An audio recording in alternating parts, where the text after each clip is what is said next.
Eu saúdo os irmãos com a paz do Senhor. Hoje é terça-feira, nosso culto da família.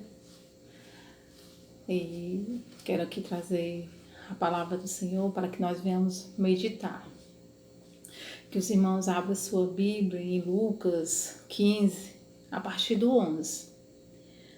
Continuou. Certo homem tinha 2 filhos. O mais moço deles disse ao pai: Pai, dai-me a parte dos bens que me cabe. E ele lhes repartiu os haveres. Passados muitos dias, o filho mais moço, ajuntando tudo o que era seu, partiu para uma terra distante e lá dissipou todos os seus bens, vivendo dissolutamente. Depois de ter consumido tudo, sobreveio àquele país uma grande fome, e ele começou a passar necessidade. Então, ele foi e se apregoou a um dos cidadãos daquela terra, e este o mandou para os seus campos a guardar porcos. Ali desejava ele fartar-se das alfarropas que os porcos comiam, mas ninguém lhe dava nada. Então, caindo em si, disse: Quantos trabalhadores de meu pai têm pão com fartura e eu aqui morro de fome? Levantar-me-ei e irei ter com meu pai, e lhe direi: Pai, pequei contra o céu e diante de ti. Já não sou digno de ser chamado teu filho. Trata-me como um dos teus trabalhadores. E levantando-se foi para seu pai. Vinha ele ainda longe, quando seu pai o avistou e, compadecendo dele, correndo, o abraçou e beijou. E o filho lhe disse: Pai, pequei contra o céu e diante de ti, e já não sou digno de ser chamado teu filho. O pai, porém, disse aos seus servos: Trazei depressa a melhor roupa, vestiu, pondo-lhe um anel no dedo e sandália nos pés. Trazei também e matai um novilho cevado. Comamos e regozijemo-nos, porque este meu filho estava morto e reviveu, estava perdido e foi achado. E começaram a regozijar-se. Ora, o filho mais velho estava no campo e, quando voltava, ao aproximar-se da casa, ouviu a música e as danças. Chamou um dos criados e perguntou-lhe que era aquilo. E ele informou: Veio teu irmão e teu pai mandou matar um novilho cevado, porque o recuperou com saúde. Ele se indignou e não queria entrar. Saindo, porém, o pai procurava reconciliá-lo. Mas ele respondeu ao seu pai: Há tantos anos eu te sirvo, sem jamais transgredir uma ordem tua, e nunca me deste um cabrito sequer, para alegrar-me com os meus amigos.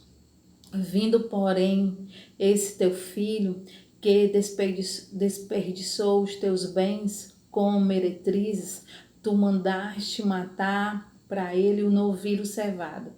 Então lhe respondeu o pai: Meu filho, tu sempre estás comigo. Tudo que é meu é teu. Entretanto, era preciso que nós regozijássemos e nos alegrássemos, porque esse teu irmão estava morto e reviveu, estava perdido e foi achado. Vamos refletir agora nessa palavra que o Senhor vem nos direcionar agora nesse momento. Antes dessa parábola aqui, o Senhor contou mais 2. Contou a parábola da ovelha perdida e a parábola da dracma perdida. Só que nessas 3 parábolas nós vemos aqui a alegria, que havia alegria.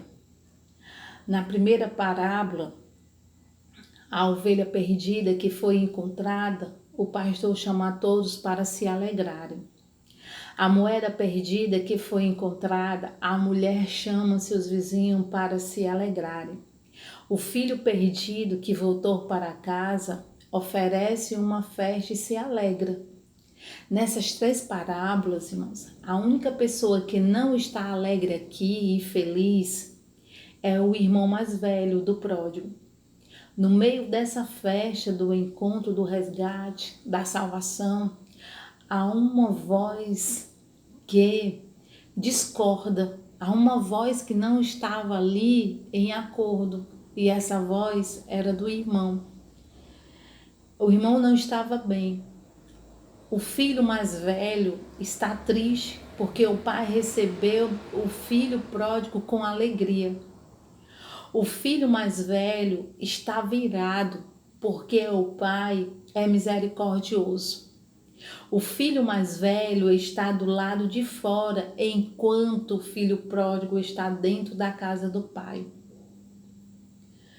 Então, o que é que eu vejo aqui, irmãos? O perigo de se estar na casa do pai, dentro da igreja, e ainda estar perdido. Nós estamos vivendo, como eu já venho falando isso, que as pessoas estão perdidas. Mas isso já era um problema que nós estávamos enfrentando, que a igreja enfrentava, de muitos estar na casa do pai e estarem perdidos.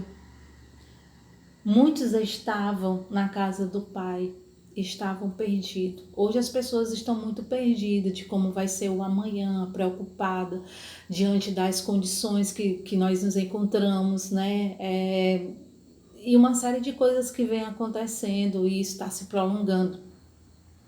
Então, o tema é perdido. Perdido dentro da igreja, perdido na presença do Senhor, perdido, muitos estão perdidos.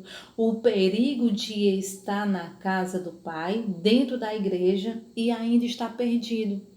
Muitos estão se encontrando agora dessa forma, principalmente agora que nós não estamos nos reunindo, que muitos não estão indo para a igreja, que por mais que a gente se reúna, irmão, em casa e esteja ali orando, não é como nós estamos na igreja. Mas a presença do Senhor, as paredes, o templo não comporta a presença do Senhor. Nós estamos na presença do Senhor aonde nós estivermos, nós estamos na presença do Senhor. Esse filho, ele representou aqui, irmãos, os escribas e fariseus, que consideravam santos e desprezavam os outros. Era o que estava acontecendo. Eram as intrigas internas desse filho, do filho mais velho. Esse filho representa aqueles que estão dentro da igreja, obedecendo a lei, cumprindo deveres, sem se enveredar pelo abismo do pecado, pelos corredores escuros do mundo, e ainda assim estão perdidos. São pessoas que dizem que servem a Deus, que estão ali nessa caminhada, têm guardado em parte a palavra do Senhor, mas ainda se encontram perdidos. Ainda estão perdidos, porque ainda não alcançaram esse relacionamento ao qual o Senhor quer. Nós vemos também a história do filho pródigo, que, criado na sinagoga, cumpriu os mandamentos, mas estava perdido. Olha aqui, que interessante isso, Quantas pessoas, irmãos, dizem que servem a Deus, que cumprem a palavra do Senhor, que pensam que são bons diante dos seus feitos, mas que se encontram perdidos. Vive dentro da igreja, mas desobedece os 2 principais mandamentos. Quantos hoje, irmãos? Então, isso me levou a refletir que por que Deus permitiu isso? Por que Deus está permitindo, como eu já falei, que é para se cumprir a sua palavra? E quantas pessoas estavam ali ouvindo a palavra, mas ainda não abriram o seu coração. Ainda havia uma barreira muito grande em seus corações de se deleitar nessa palavra, de vivenciar essa palavra, de comer dessa palavra. fazendo dessa palavra alimento para suas vidas. Então, tem muitos que vivem dentro da igreja, mas desobedecem os dois principais mandamentos. Quais são esses? Amar a Deus sobre todas as coisas, irmãos, e o teu próximo como a ti mesmo. Esses dois principais mandamentos, eles vêm sendo desobedecidos. A gente vê isso na história do jovem rico, quando ele questiona o Senhor e diz o que é que ele tinha que fazer para ser salvo. E o Senhor disse que ele tinha que vender tudo que ele tinha. E aí, qual foi a resposta dele? A resposta dele foi que ele já cumpriu os mandamentos. Então, será que é isso que o Senhor espera de nós? Só cumprir os mandamentos, só obedecer? Talvez você não viva aí uma vida de pecado, praticando pecado, de prostituição, de adultério. Talvez você não viva fazendo isso, mas você não tem tido esse relacionamento íntimo com o Senhor. Talvez você esteja obedecendo a Deus só e cumprindo ordens, mas não é por amor. Jesus, irmão, ele ensinou que os dois principais mandamentos da lei são amar a Deus sobre todas as coisas e o próximo como a si mesmo. Esse filho, irmão, ele quebrou esses dois mandamentos. Ele nem amou a Deus, que representa aqui nessa parábola como pai, e nem o irmão, e nem o próximo. Ele não perdoou o pai por haver recebido o filho pródigo, nem perdoou o irmão pelos seus erros. Há pessoas que estão, irmãos, na igreja, mas não têm amor por Deus, nem pelos perdidos. Estão na igreja, mas não amam os seus irmãos. Isso nós temos visto. Nós que somos pastores, somos líderes, nós temos visto isso constante. Quantas pessoas vêm para a igreja, estão ali, mas quando se trata do perdão, quando se trata de deixar os ressentimentos, as lembranças, as mágoas que foram causadas por aquelas pessoas que estavam ali próximas, elas não têm feito isso. Não há perdão. Não há perdão. Então, tem muitas pessoas assim, que estão perdidas, querem algo, mas não se deixam ser trabalhadas, não se deixam serem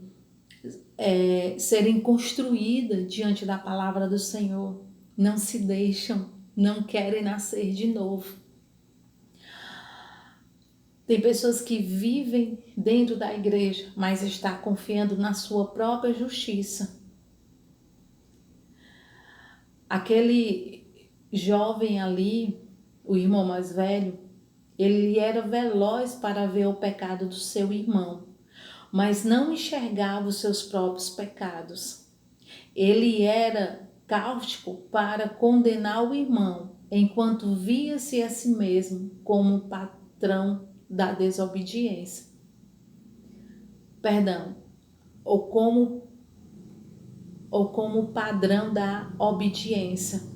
Então, é isso que a gente vê. Quantas pessoas dizem que servem a Deus, mas não conseguem perdoar o seu irmão. Só conseguem enxergar os seus erros, as coisas que ele fez para lhe entristecer, para lhe magoar. Só tem visto isso. Era assim que estava acontecendo com aquele irmão. Os fariseus, irmãos, eles definem também pecado em termos de ações exteriores e não atitudes internas.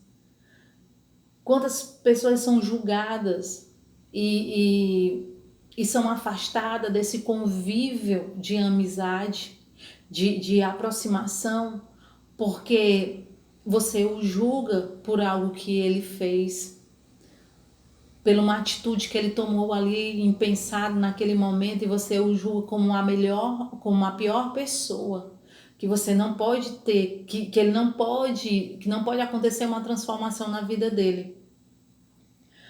Os fariseus também eram assim, julgavam as pessoas pelas suas ações, pelos seus atos, mas eles não conheciam o coração. Eles eram orgulhosos de si mesmo, como o profeta Jonas, que conhecia a palavra do Senhor, e o Senhor deu uma missão para ele, mas ali ele não quis. Ali ele não quis obedecer, porque ele nem estava amando a Deus e muito menos o próximo. Esse filho mais velho obedecia ao pai, mas não de coração. Ele trabalhava com intensidade, mas não por amor. Tem pessoas, irmãos, que estão assim na igreja, que no templo, agindo dessa forma, até obedecendo, até fazendo um trabalho excelente, com muita intensidade, mas não havia amor. Havia só reclamações por fazer aquele trabalho, porque o Senhor, Ele conhece o nosso coração. Tem pessoas que vivem dentro da igreja, mas não é livre. Ele não vive como livre, mas como um escravo. Sua religião é muito rígida, a forma como ele vê as coisas. Então, isso faz dele um prisioneiro, um escravo. Ele obedece por medo ou para receber elogios. Faz as coisas certas com a motivação errada. Sua obediência não provém do coração. Não provém do coração. Não há um sentimento de amor, de alegria por estar executando aquilo que o Senhor colocou ali que nós fizéssemos. Então, muitas pessoas estão, irmão, sendo escravas dos seus pensamentos, dos seus sentimentos, são escravas do egoísmo, da soberba, da arrogância. Muitas pessoas estão sendo escravas de si mesmas e não percebem quando guardam uma mágoa, quando levam um ressentimento, quando não conseguem perdoar. E esse perdão, irmãos, ele vem de Deus, não vem de nós mesmos. Mas se nós buscarmos a Deus, o Senhor, Ele vai nos presentear assim. Tem pessoas que vivem dentro da igreja, mas está com o coração cheio de amargura. É assim que a gente está vivendo, irmãos. E eu, por mais que esteja acontecendo tudo isso, eu não posso também deixar, irmãos, de trazer uma palavra. Quantas pessoas agora estão em casa e não estão vivendo a palavra? Estão ressentidas com seus familiares, com isso e com aquilo que aconteceu. Quantas pessoas ainda não conseguiram se arrepender, não conseguiram se voltar para a família, não conseguiram perdoar mesmo, de fato, de verdade. Quantas pessoas ainda não tiveram essa atitude, não entra, a gente já vem, o pastor já vem falando que nós precisamos nos arrepender de fato e de verdade. Será que isso tem acontecido na tua vida, na tua conduta? Você tem trazido essa palavra para você mesmo? Quantas das vezes o Espírito Santo nos constrangia e vem te constrangendo, mas tu ainda não se derramou em sua presença? Tem muitas pessoas que estão com o coração cheio de amargura, irmãos. Ele estava escorado no orgulho, em uma religiosidade. Só ele presta. O pai e o irmão estavam debaixo de suas acusações mais veementes. Quantas das vezes a gente ouve os irmãos falando do pai, da mãe, do esposo, da esposa, da sogra, do sogro, do genro, estão falando mal, não há, falando com arrogância nos seus corações, com orgulho, se sentindo melhor do que eles diante de situações que aconteceram. Não, se fosse eu não agiria assim, se fosse eu não fazia desse jeito. É hora, irmão, de nós acordarmos e realmente tirar do nosso coração toda a sujeira, tudo aquilo que está nos impedindo, tudo aquilo que nos impede de sermos curados e sarados. Nós precisamos tirar, jogar isso fora. Sua mágoa começa a vazar, irmãos, na vida do coração daquele jovem, daquele irmão mais velho. Para ele, quem erra não tem chance de se recuperar. No seu vocabulário não tem a palavra perdão. Será que você hoje não está vivendo essa mesma situação? Ainda não houve um esgotamento, ainda não houve, tu ainda não fez, tirou do teu coração tudo aquilo que está te fazendo escravo, esse sentimento está cheio. Então, aquilo, essa mágoa começou a vazar. Chegou o momento que chegou a vazar. Talvez esse filho, ele não chamou o seu pai quando o seu irmão mais novo pediu os seus bens e foi embora. Talvez o irmão mais velho não procurou o pai para questionar, para falar, mas ficou ali dentro de si. Aquela mágoa, aquele ressentimento por aquele ato, por ele ter agido daquela forma. E não houve, mas chegou um momento que aquilo precisava ser tirado. Chegou um momento que aquilo precisava ser colocado para fora. Vai chegar um momento em tua vida que tu precisa colocar esse ressentimento, essa mágoa, isso que te atrapalha para fora. Será que esse não é o momento de tu fazer assim? De tu tomar essa atitude? De jogar isso para fora, isso que está te atrapalhando, isso que tá te escravizando. Na sua religião não existe a oportunidade de restauração.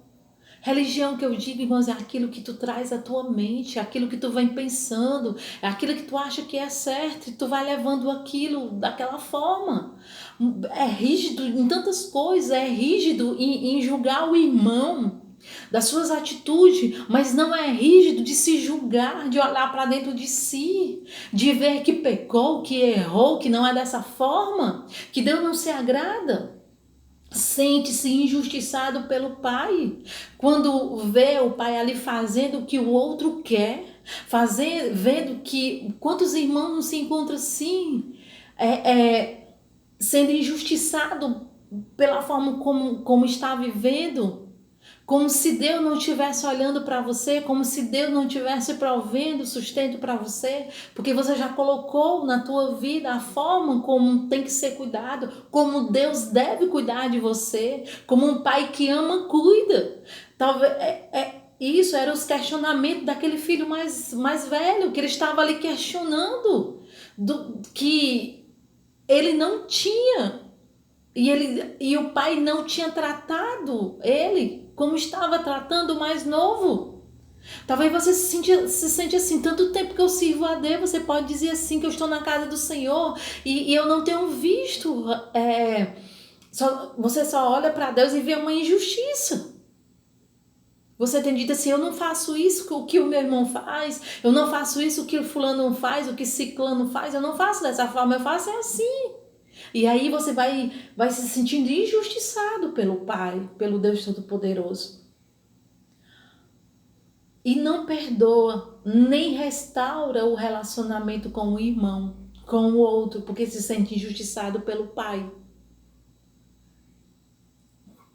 Quantas famílias têm vivido isso? É porque o pai me trata assim, a minha mãe me trata assim, mas o meu irmão, ela não trata do jeito que ela me trata. Há uma diferença, há uma diferença. Você já se perguntou por quê? O ódio, irmão, que ele sente pelo irmão não é menos grave que o pecado da dissolução, não é? Não é? Ele critica o irmão ali, na conduta do irmão, mas ele também não olha para si, que ele também estava em pecado. O ressentimento o isola do pai e do irmão. Então ele trazia em seu coração muitas mágoas, muito ressentimento do seu pai e do seu irmão. Mas chegou o momento que aquilo precisava ser colocado para fora. Quando uma pessoa guarda ressentimento no coração, irmão, pelo irmão que falhou, perde também a comunhão com o pai. E às vezes, talvez essa seja a resposta que tanto você quer. Por que Deus não ouve a minha oração? Por que Deus não atende? Por que Deus não olha para mim quando Deus olha? E Ele vem olhando desde sempre. Mas quando você fica questionando a Deus, por que Deus não te ouve? Porque há um ressentimento guardado, porque tu não liberou o perdão. Há uma barreira entre você e Deus. porque tu não tem perdido aqueles que estão à tua volta, aqueles que te feriram, que te magoaram. Olha, tu não é melhor, nós não somos melhor do que os outros, não. Não somos melhores, não podemos nos ver dessa forma, porque quando nós achamos isso, irmãos, nós estamos também sendo falhos. Nós perdemos também a comunhão com o Pai. Orar, dobrar o nosso joelho, chorar, quando não há um arrependimento sincero, irmão, diante do nosso relacionamento com o Pai, não tem como ter cura, não tem como ter restauração. Existe um princípio, amar a Deus sobre todas as coisas. E o segundo é, o teu próximo como a ti mesmo. Ama o teu irmão. Então nós não podemos fugir disso. Não podemos. Quantas pessoas fazem vista grossa diante desse mandamento do Senhor e não tem cumprindo? Ele diz para o pai, esse teu filho, mas o pai o corrige e diz, esse teu irmão. No versículo 30, 31. Que ele tinha que fazer algo, sim. Ele tinha que fazer e ali ele não estava fazendo. Ele vive dentro da igreja, mas não se sente dono do que é do Pai. Irmãos, nós precisamos nos sentir filho desse Pai. E se até agora tu tem encontrado essa barreira, pede a Deus, ora a Deus, rasga o teu coração diante do Senhor. Ele era rico, mas estava vivendo na miséria. Muitos hoje, irmãos, estão vivendo um cristianismo pobre.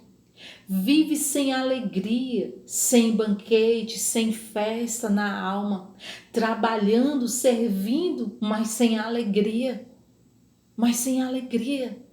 Então, se tu já estava vivendo dessa forma, como tu se encontra agora? Nesse momento a qual nós estamos vivendo? Então, Deus está te dando uma nova oportunidade. Deus está te dando uma nova oportunidade de tu reconhecer a tua falha. Deus tem uma vida abundante, irmãos. Deus tem rios de águas vivas. Oh, glória a Deus. Deus tem as riquezas insondáveis do Evangelho. Você vai encontrar isso em Efésios 3:14. Deus tem a paz que excede todo o entendimento. Filipenses 4:7. Deus tem vida de delícias para a sua alma. Então que você venha ser livre diante desse relacionamento com Deus. Volte para o Senhor, volte de todo o teu coração. Não deixe que essas coisas te atrapalhem. O mesmo pai que saiu ao encontro do filho pródigo para abraçá-lo, sai para conciliar este filho, porque sabia que ele não estava bem. Quanto tempo isso passou? Quanto tempo? Para que viesse ter essa reconciliação, para que esse filho mais velho, magoado, ressentido, viesse colocar para fora como ele se encontrava. Mas o pai sai e vai se reconciliar. Deus, ele se preocupa com cada um de nós, ele sabe como nós estamos. Então, ele quer sim que você se reconcilie com ele quer sim. E a primeira coisa que você precisa fazer é tirar do teu coração todo o ressentimento. O remédio para esse filho era o mesmo para o outro, confessar o seu pecado. Antes, esse filho mais novo, antes dele se encontrar com o pai, ele já tinha falado, ele já tinha dito que eu vou voltar para o meu pai e vou pedir perdão. Vou voltar e vou pedir que ele me receba como trabalhador dele. Ele nem queria ser mais aquele filho, mas ele queria ser o trabalhador olha a forma como ele se arrependeu. Então ele já tinha se arrependido antes de se encontrar com o seu pai. Então o mais velho também precisava confessar o seu pecado. Ele não era melhor, não. As atitudes fossem, talvez as atitudes nós percebemos aqui que eram outras. As ações foram diferentes, mas o pecado estava lá. O pecado estava lá. Então ele tinha que pedir perdão. Mas ele ficou do lado de fora, agora perdido dentro da casa do pai. Não fique do lado de fora, eu lhe digo. Não fique do lado de fora. Venha desfrutar da festa que Deus preparou. Venha desfrutar dessa comunhão, dessa intimidade com o Pai, de falar com o Pai, de abrir o teu coração com o Pai. É isso que o Senhor quer. Olha, talvez você esteja, eu não sei por conta da distância que nós estamos, só falo com os irmãos aqui pelo WhatsApp, mas eu quero te dizer, se você se encontra desse jeito, o Senhor está te dando uma oportunidade de se arrepender e construir um relacionamento íntimo com Deus. Volta para Deus, volta. Talvez você não tenha ressentimento das pessoas, mas você tenha ressentimento do Pai. Pela vida que você tem, por você não aceitar a vida que tu tem. Então, peça perdão também a Deus. Peça perdão. Porque o Senhor conhece o nosso coração. O Senhor conhece o nosso coração. Você precisa amar a Deus sobre todas as coisas. Sobre todas as coisas. Sobre os teus sentimentos, sobre as tuas emoções, sobre os teus pensamentos, sobre tudo. Tu tem que amar a Deus sobre todas as coisas. Então se volta para o Pai. Se volta, se arrepende, rasga o teu coração. Convido você a fechar os seus olhos agora nesse momento e faça essa oração comigo. Pai, Deus Santo, Deus Eterno, Deus de poder, que o Senhor venha agora, ó Pai. Venha agora, Deus, e perdoa. E perdoa, Pai, essa pessoa que ainda não conseguiu ter um relacionamento contigo. Que o Senhor visite ele agora onde ele se encontra, Pai. E que ele, Deus, venha ter esse relacionamento, Pai, contigo dia após dia, Senhor, entendendo que ele precisa se voltar para Ti de todo o coração, que ele tem que fazer e Te obedecer, Pai, não simplesmente por uma obrigação, mas por amor, Pai, por amor, que ele venha Te obedecer por amor, Pai, que ele venha ter esse relacionamento, Pai, com amor, Deus, com amor diante da tua pessoa, Deus, que ele venha te amar sobre todas as coisas, meu Pai. Ensina, Pai, cada um, ó Pai, a fazer assim para a glória do teu santo nome. É o que eu te peço, Senhor, e já te agradeço. Saúdo os irmãos com a paz do Senhor e quero desde já dizer o quanto eu estou com saudade de todos os irmãos, viu? Meu coração está bem apertadinho, mas eu estou aqui orando. Não esqueço dos irmãos, estou sempre orando. Então que a paz do Senhor esteja conosco. Amém?